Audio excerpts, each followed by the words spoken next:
Sudah, Pak. Oke, sampun, Pak.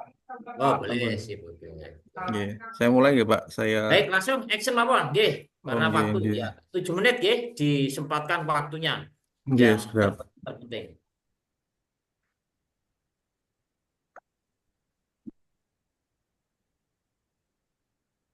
Hmm.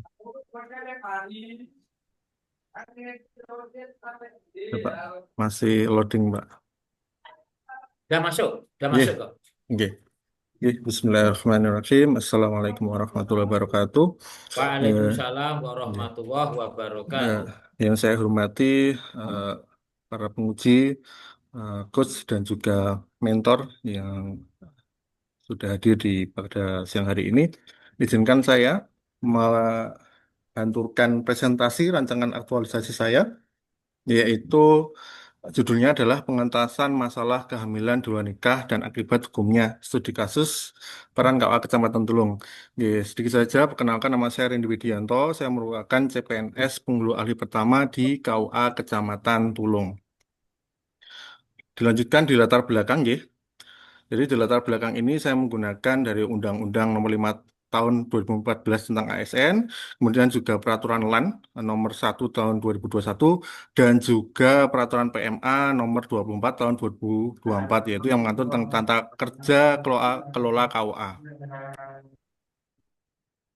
Kemudian tujuan dari penelitian saya ini adalah untuk mengetahui dan menganalisis faktor-faktor yang menyebabkan terjadinya kehamilan dua nikah, Pak.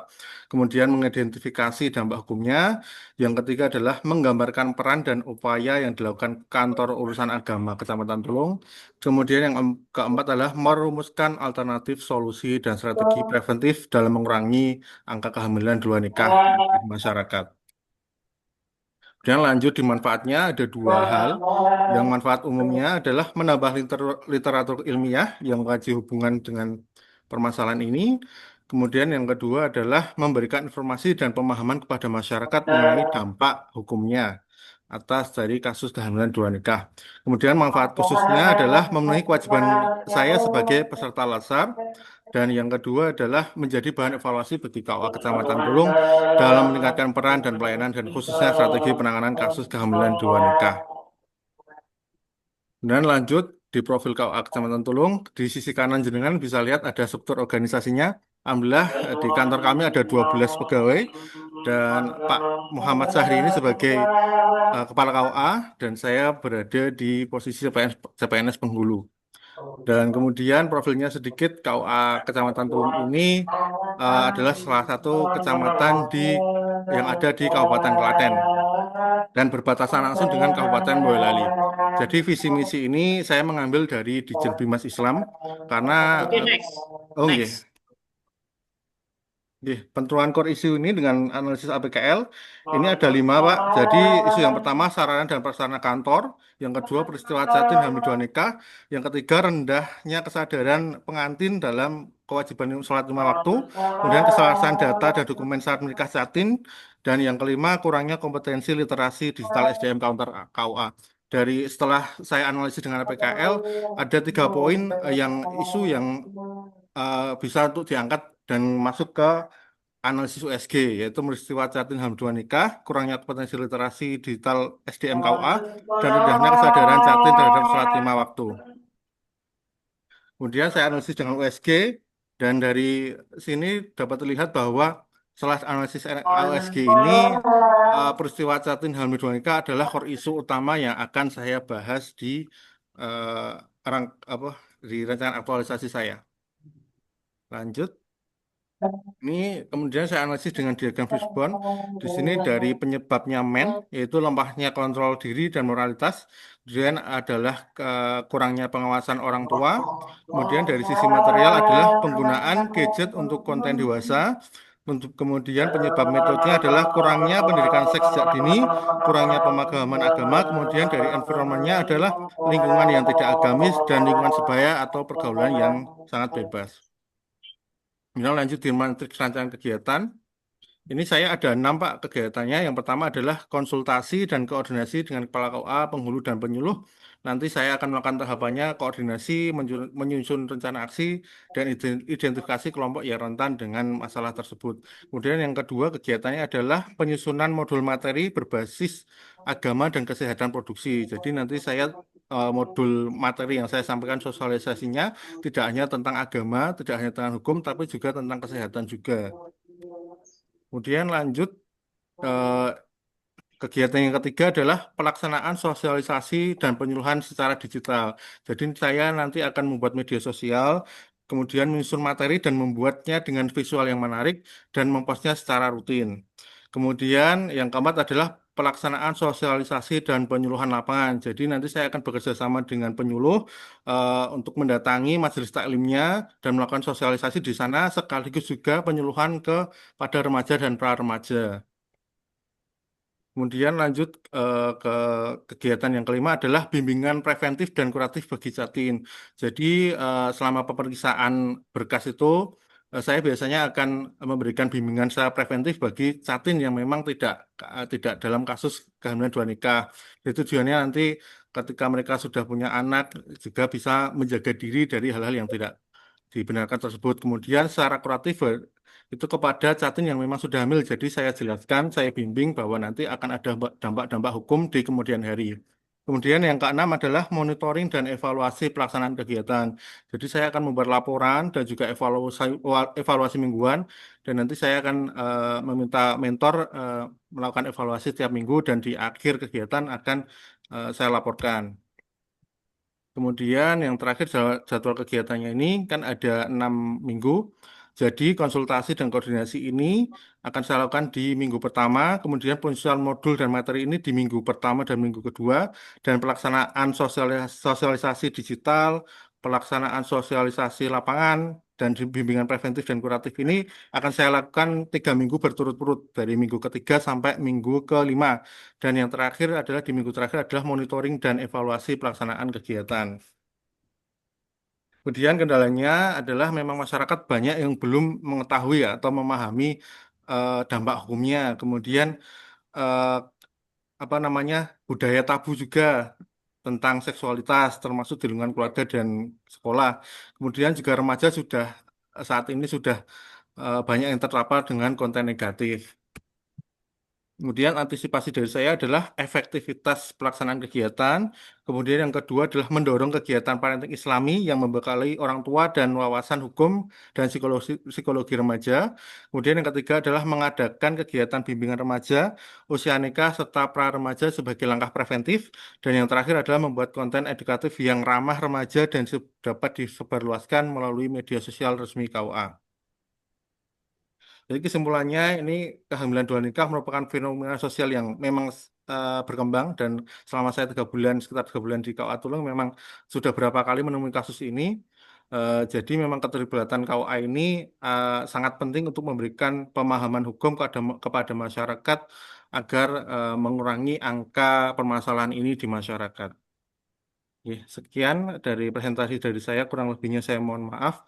Wassalamualaikum warahmatullahi wabarakatuh. Waalaikumsalam warahmatullahi Waalaikumsalam warahmatullahi wabarakatuh. wabarakatuh. Biar Dian, servisnya bisa di stop. Yes.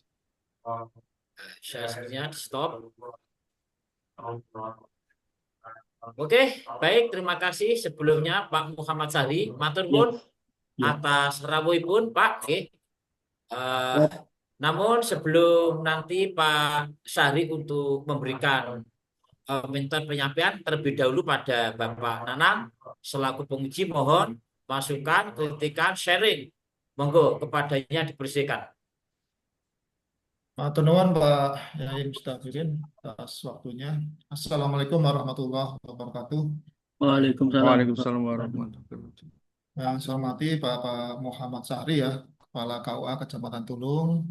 Dan saya hormati juga Mas Randy Widianto selaku peserta Latsar yang telah menyampaikan RA-nya tadi nih, yang berjudul terkait pengentasan masalah kehamilan di luar nikah. Nah, ini tadi mungkin saya tidak panjang lebar ya.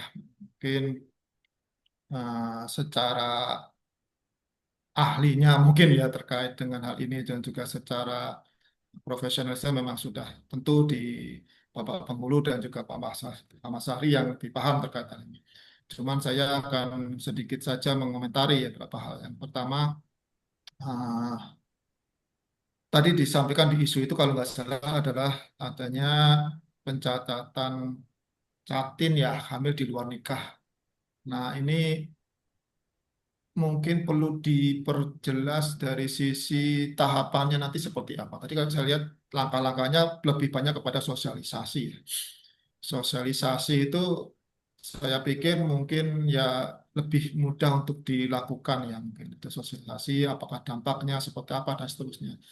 Tapi juga perlu dicantumkan di situ bagaimana proses untuk pendataannya karena mungkin kalau yang mengalami hamil di luar nikah itu pasti akan susah ya untuk menginformasikan ya mungkin ya, ke siapa bahwasanya eh, keluarga kami ada yang hamil di luar nikah. Nah ini apalagi kalau dia harus melaporkan atau melaporkan lah atau kalau untuk mencatatkan juga ya itu lebih berat lagi. Makanya ini bagaimana langkah-langkah untuk bisa melakukan pendekatan kepada uh, masyarakat yang dalam tanda kutip sudah terlanjur ada anggota keluarganya mungkin yang hamil di luar nikah. Nah, ini kan perlu perlu perlu khusus apa cara-cara khusus ya mungkin untuk melakukan pendekatannya tidak hanya sekedar sosialisasi karena pasti akan susah untuk meyakinkan kepada masyarakat untuk melakukan hal itu. Itu aja sih Pak mungkin yang saya masukkan ya. Mungkin nanti bisa ditambahkan di dalam proses pelaksanaannya, di tahapannya ya. Nanti langkah-langkah lebih konkret lagi untuk yang terkait dengan pencatatan yang di luar, hamil di luar nikah tersebut. Mungkin itu dari saya. Terima kasih lagi kepada Pak Muhammad Sari dan juga Mas Randy dan juga Pak Tasbirin. Dan mohon maaf jika ada kurangnya. Assalamualaikum warahmatullahi wabarakatuh. Waalaikumsalam warahmatullahi wabarakatuh. Baik, langsung mawon pada Pak Muhammad Sari KUA selaku mentor. Mohon masukan sharingnya. Monggo kepadanya dipersilakan. Assalamualaikum warahmatullahi wabarakatuh. Bisa didengar, Pak? Waalaikumsalam warahmatullahi Ya, Assalamualaikum wabarakatuh. Alhamdulillah warahmatullahi rabbil alamin. Sebelumnya mohon maaf dan terima kasih waktunya diberikan pada saya. Yang terhormat Bapak penguji, Bapak panitia, moderator dan peserta di dalam hal presentasi pada siang hari ini. Memang dalam hal kasus yang disampaikan oleh Mas Randy Widianto ini memang yang diungkap masalah terjadinya hamil sebelum nikah gitu Pak. Jadi ya, sebelum daftar nikah sudah hamil. Itu kadang-kadang malah seminggu baru daftar ketahuan hamil itu 5 bulan, 3 bulan. Itu belum daftar minta dinikahkan itu Pak. Maka yang diharapkan dari Mas Randy kaitannya dengan seperti itu memang tujuannya untuk mengurangi atau meminimalisasi lah, mengecil terjadinya pernikahan Meminimalisir. dalam ya terjadi pernikahan dalam keadaan hamil. Masalahnya di situ Kak Akibat dan seperti apa yang disampaikan Pak Mas Randy Widianto, akibat-akibat hukumnya tentunya sudah dipaparkan, sudah diperjelas seperti cuma saya menyampaikan bahwa banyak terjadi kasus-kasus seperti itu sehingga Mas Randy mengambil eh, apa ya, presentasinya seperti itu supaya nanti kajian-kajian yang akan diambil di dalam mengurangi ya, dalam arti kalau bisa mengurangi mencegah bahkan terjadinya orang nikah cuma karena hamil itu karena sudah terlanjur hamil baru dinikahkan seperti itu Pak. Diharapkan jangan sampai terjadi supaya akibat hukum di dalam ke depannya tidak terjadi yang ya menyusahkan atau masyarakat tidak tentunya dengan memberikan pemahaman seperti yang disampaikan Mas Randy untuk memahamkan awal ataupun eh, memberikan pemahaman pengetahuan tentang nilai-nilai agama terkait dengan nikah dalam keadaan hamil supaya masyarakat lebih memahami. Begitu Pak dari kami.